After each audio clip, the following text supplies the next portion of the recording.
Right, Grand Metropolis. Do we have to sit through the stupid cutscene? I doubt it. Let's find Eggman and show him the real power of teamwork. Yeah. This must be an automated energy plant. Energy plant? So basically, there's no people here. You know, if this is the future, which I'm going to go ahead and assume it is, you'd think that, you'd think there'd be like a larger population. Unless everyone's just at home, because walking has become outlawed. Because Eggman rules the world and he doesn't like walking, that's why he has that thing that he always rides in.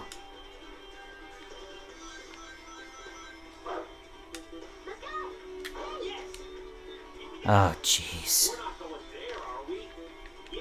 Oh, we went there. Ah. Don't care. Just want to get over here. Whoa.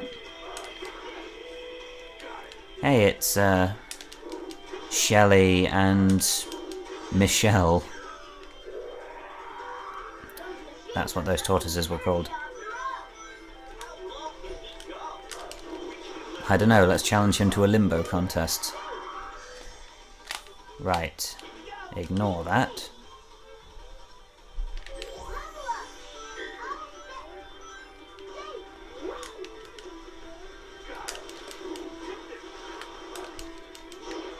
Whoa.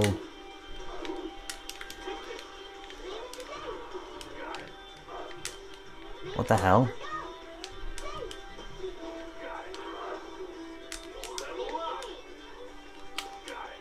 I kinda need that, so I better not destroy it.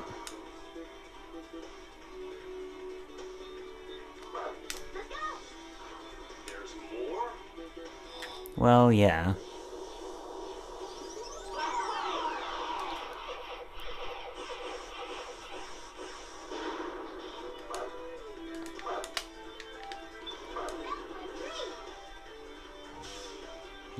Yoink. And now Sonic is useful. To be fair, he was useful before.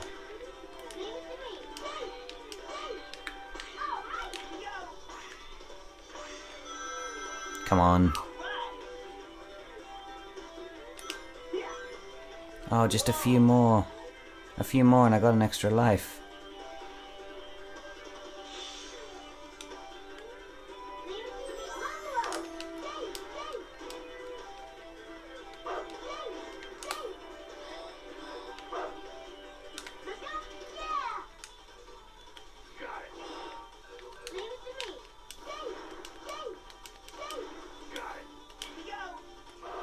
Do not lose the rings. Come on. I worked hard to get those. Or more, I made my teammates work very hard to get those. Ah.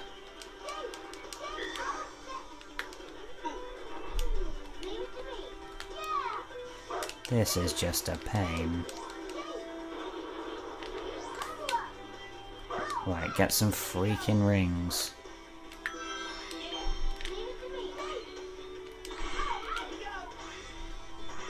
So long, suckers!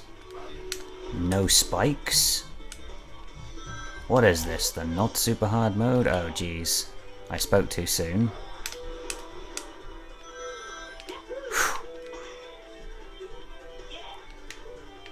Nope. Well, I don't really care, to be honest, but I want that.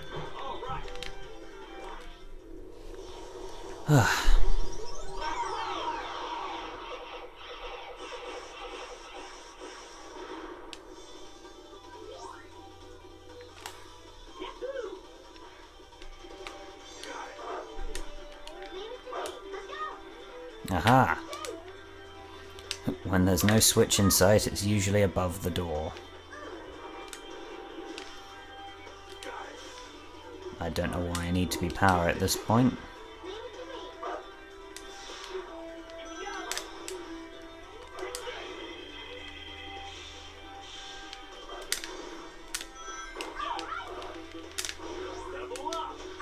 Ah! Collect a ring, collect a ring. You know that bit in... I hate to bring this game up again, but you know that bit in Sonic 06 where you have to... It's like the test of courage or something, where you have to fight all those robots without any rings. What's up with that? I mean, I hated that. Not only did you have a thing where you essentially had to, well, I say you had to defeat these robots with no rings, so one hit kills you. They can fire projectiles at you. The projectiles are a lot more reliable than the ones in this game. They move a lot faster, you know, i.e. not at a snail's pace. And the enemies are generally more competent. And not only that, but at the beginning of that chapter, there's like a bit where you have to fight some robots and then go chase Princess Elise. It's really boring, and then you got to do the test of wisdom or something, where, you know, you got to go through a bunch of portals, and it's all a memorization thing, really. But then, if you die on the test of courage, which, if you're like me, you will, because it's quite difficult, you get booted back to the start of the chapter. That is at least 20 minutes work wasted. The amount of times I did that chapter, I was really close to giving up on that game. The only reason I didn't give up on the game entirely was that I refused to let such an awful game beat me. And when I got to the end, I was very glad. I mean, to be fair, I didn't hate all of that game, it was just the actual game part. That's never a good thing to say about a game. You know, I didn't hate the whole thing, just the game aspect of it. Because, well, if you've ever played it, you'll know why. If you've watched anyone play it, you'll most likely know why. It's no secret why people hate the game. You know, it's glitched up the butt crack. The level design is pretty crap. That's being generous. They had some interesting ideas going on, but it just came out crap because essentially I think it was their method of production. I think that was their problem. I kind of said I might do like a review of it, but I'm very skeptical. Oh jeez, go on. I'm very wary about doing a review of it because that means I've got to play it again. I remember how miserable a time of it I had the first time. There's one level, I think it's Silver's final level, where you're in like a volcano kind of place, and like I like that as an idea, but it's kind of annoying given the game's crap control system, and also there's a bit near the end where the lighting is just so poor. Like, I know it's probably a thing I need to jack up the brightness, but the fact is the rest of the game's fine, and then the lighting on that bit is just so terrible, you can't see what you're doing. Then there's a bit... oh jeez. Don't die. There's a bit at the end where you have to like...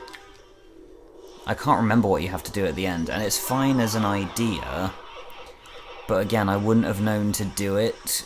It's not the most intuitive. Okay. What the hell is going on here?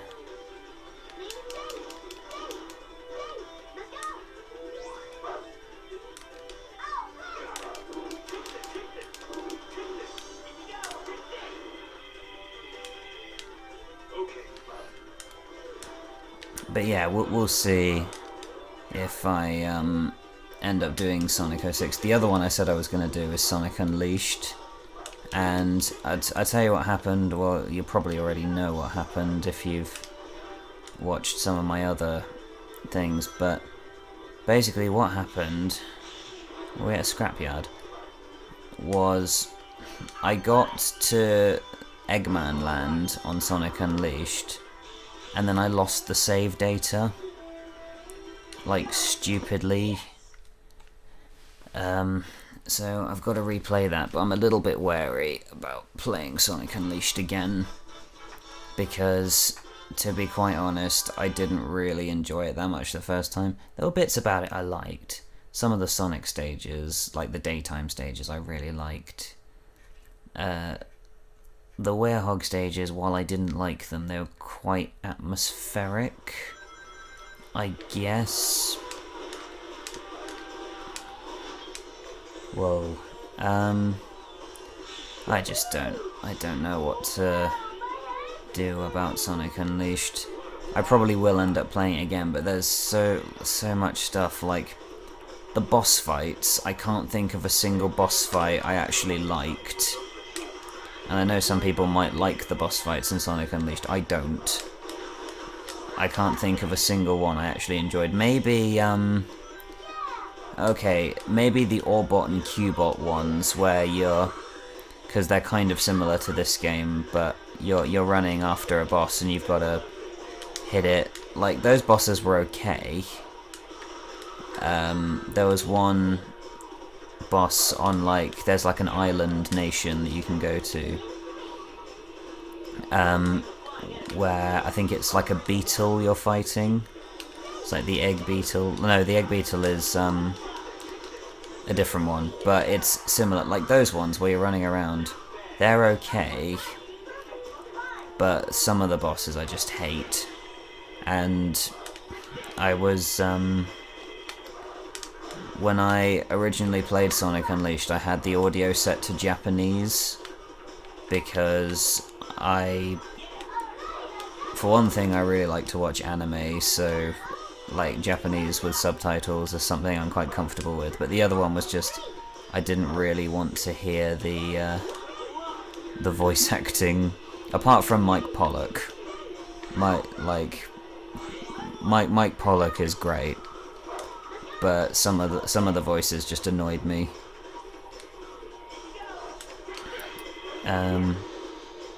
I guess they can grow on a person, but what the hell? They can grow on a person, and they probably grow on me after a while, but oh. And Chip, oh, what an annoying character. Such an annoying character. Get the balloon. We'll see what comes of that. I've recently bought Sonic Generations. I've still yet to play that. Mike assures me that it's good if you ignore the story, because I've looked into Sonic Generations story. It seems like Sonic stories get worse with each passing year, and I wonder if some of that is linked to them being Nintendo exclusives. I don't know, because Nintendo, some of their games aren't very story focused anyway.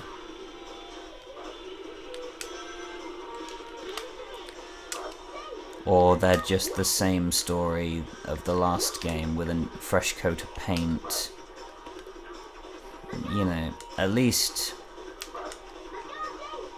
even this game, like, has a story. This is probably the minimal thing I would accept from a Sonic story in order to class it as having a good story.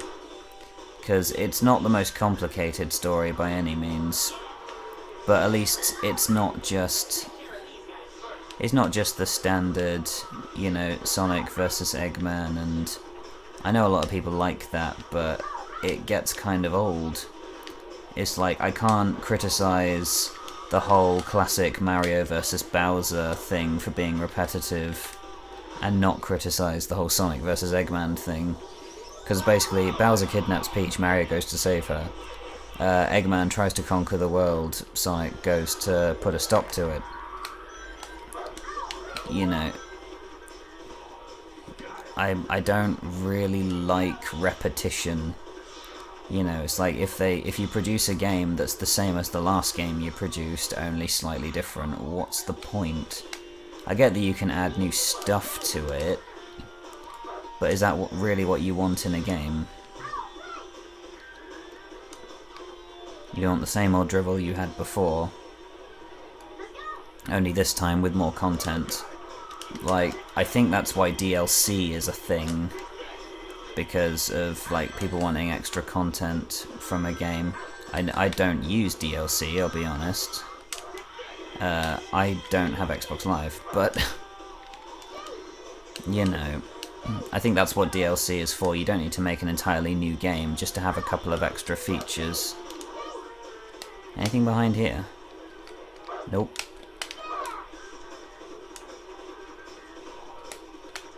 But hey ho, I mean, the gaming industry is what it is, and nothing I say is gonna change it, but I think perhaps if Sonic are taking this new direction of, you know, focusing more on nostalgia, because a lot of it is focusing too much on nostalgia and not on trying to come up with something new, then I'll probably just move on and find something else to play. There are always going to be good games out there, and, you know, there will always be good games made. It's just, you gotta find them, you know. And if your favourite game franchise isn't living up to your expectations, go find something else by all means, and I think that's what I'm gonna do. Eventually. I will give the new Sonic games a chance. I'll play as many of them as I can, but once it declines to a certain standard, I think I'm just going to pull away, because you know, I'd like it to leave a good impression rather than, you know, rather than leaving on a, well, it slowly got worse and worse. It's why I don't really play a lot of new Assassin's Creed games, although I must admit, Black Flag I really enjoyed. I did not enjoy AC3 very much. I thought it had potential, but I think it was just rushed. I think they should have spent longer on AC3 and, like, made it more interesting.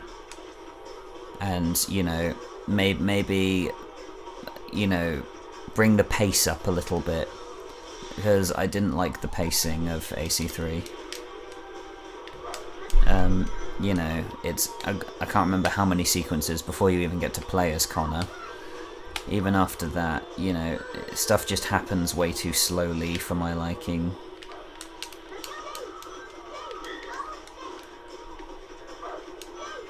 But I'm probably gonna give, if I do end up getting a PS4 or an Xbox One or whatever, I'll probably give Assassin's Creed Victory a look at, if at all possible. But if that's crap, then I'm probably just gonna pull away from that as well. I'm good at pulling away from stuff if it's starting to get rubbish. Because at the end of the day, why play a game that's only half good, you know? It's like, you know, I get it if it's all you've got, but we're in an age now where there's so much stuff available to us. Do we have to keep on buying the same old games for nostalgic reasons? I don't think so. You know, We've got so much available to us, and there are so many good games that we just need to go out and find. We don't have to stick to the old franchises. Unfortunately, it all boils down to everything is about making money. And if it's all about making money... Oh jeez, what? If it's all about making money, then you're not gonna get a good game. You're gonna get some old crap that they've basically hacked out because they know that it's gonna sell. But, you know, the consumer feeds that.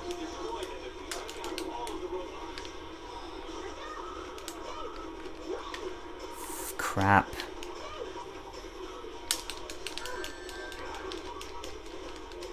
I'm dead. Right, let's try that again. You know, we're enabling these gaming companies to make the same old crap because they know it's gonna sell. You know, we're the ones buying it.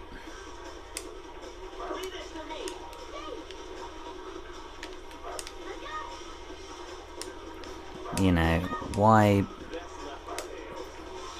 If the person... It's like, it's the same with films, actually. Like, you know, someone will make a quote-unquote new film.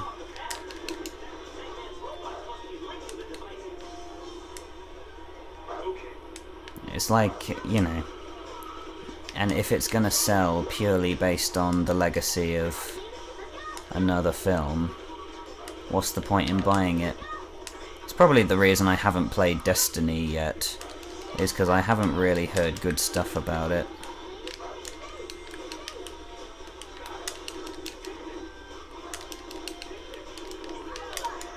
Whew. Oh jeez. I don't know how I punched through the gold turtles, but whatever. Yeah, I don't know. As I said, games companies who are dead set on making money will churn out the same crap if you let them. I guess that's what I'm trying to say.